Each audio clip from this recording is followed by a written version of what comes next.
The Krabby Chronicle, or I should say, the Krabby Iconicle. Oh my god, this episode from SpongeBob SquarePants sucks, and let me give you reasons why I hate this episode, in my opinion. This episode begins without the Krusty Krab. Mr. Krabs finds out that there have been no new customers since he put a microscopic Krusty Krab ad in the Bikini Bottom Examiner newspaper. He goes out and finds out people are buying a different newspaper called the Bottom Feeder. A buyer informs Mr. Krabs that the Examiner is not interesting, and he also learns that not all of the stories in the newspaper are entirely truthful. Mr. Krabs looks at the newspaper and finds out that they charge 25 cents per word, much to his delight. Due to this, Mr. Krabs decides to open his own newspaper business. The next day, SpongeBob finds out that Mr. Krabs has given him new responsibilities, being the lead reporter for the Krabby Chronicle, and he is then given a badge and a camera. After finding no interesting stories, though there are many newsworthy stories although bad, like a thief robbing a bank, two muscular fishes smashing a car, and a giant monster coming out of the sewers, SpongeBob finds Patrick waiting for the bus. Deciding that this common event would make a juicy story, SpongeBob takes a picture of the scene, but Patrick insists that he is only watching the pole so that the next time it moves, he will be there to see it. SpongeBob still decides to do a story about it. At the Krusty Krab, Mr. Krabs is expecting huge profits for the Krabby Chronicle, only for Squidward to tell him nobody is buying the paper as the stories are too boring. Mr. Krabs is confused at first, but as soon as he looks at the Krabby Chronicle and sees what passes for news with SpongeBob, he's not at all surprised. Upset by this nonsense, he tells SpongeBob that his stories are not good enough, as nobody would be caught dead reading about such trivial things.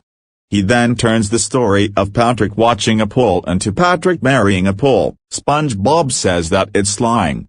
Mr. Krabs tells SpongeBob that it is not lying, it is instead giving the people something to laugh about, simply to trick SpongeBob into writing lies which worked initially. After this, SpongeBob writes several lies, active slander, about people, which leads to Mrs. Puff losing her reputation as a good boating teacher, Larry being kicked out of the gym, the chum bucket being shut down by Health Inspector Yellowtail Andy, and Sandy's science trophies being confiscated by the Neptunian Science Committee. Realizing that trying to write stories isn't worth hurting people's feelings, SpongeBob tries to convince Mr. Krabs to stop, but Mr. Krabs does not listen and threatens to take his spatula away if he doesn't follow orders, especially since he started realizing he was being tricked into writing lies.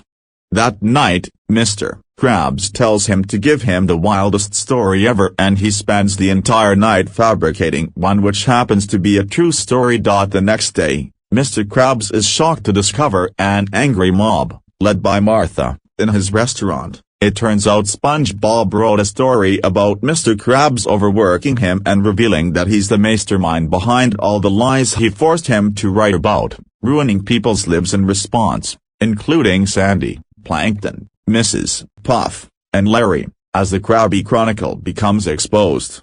Furious at their reputations being ruined and what Mr. Krabs put SpongeBob through, the angry mob decides to take their money back.